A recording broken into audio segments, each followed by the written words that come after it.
Thus the heavens and the earth were finished, and all the host of them. And on the seventh day God ended his work which he had made, and he rested on the seventh day from all his work which he had made.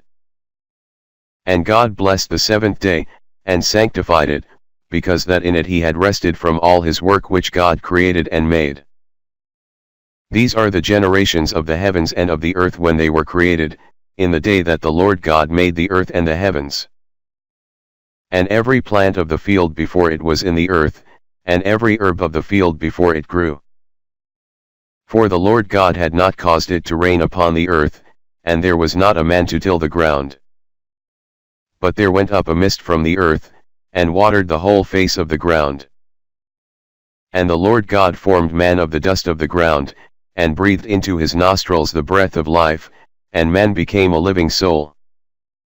And the Lord God planted a garden eastward in Eden, and there he put the man whom he had formed.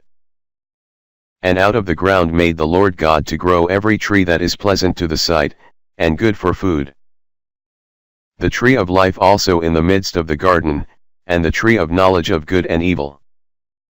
And a river went out of Eden to water the garden, and from thence it was parted, and became into 4 heads. The name of the first is Pison, that is it which compasseth the whole land of Havilah, where there is gold. And the gold of that land is good, there is bdellium and the onyx stone. And the name of the second river is Gihon, the same is it that compasseth the whole land of Ethiopia. And the name of the third river is Hiddekel, that is it which goeth toward the east of Assyria. And the fourth river is Euphrates. And the Lord God took the man, and put him into the garden of Eden to dress it and to keep it. And the Lord God commanded the man, saying, Of every tree of the garden thou mayest freely eat.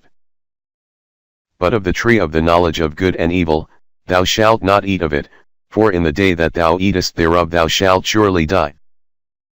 And the Lord God said, It is not good that the man should be alone, I will make him an helpmeet for him.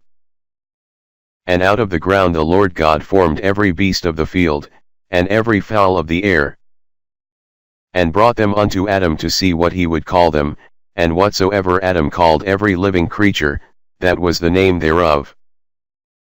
And Adam gave names to all cattle, and to the fowl of the air, and to every beast of the field, but for Adam there was not found an helpmeet for him. And the Lord God caused a deep sleep to fall upon Adam, and he slept, and he took one of his ribs, and closed up the flesh instead thereof.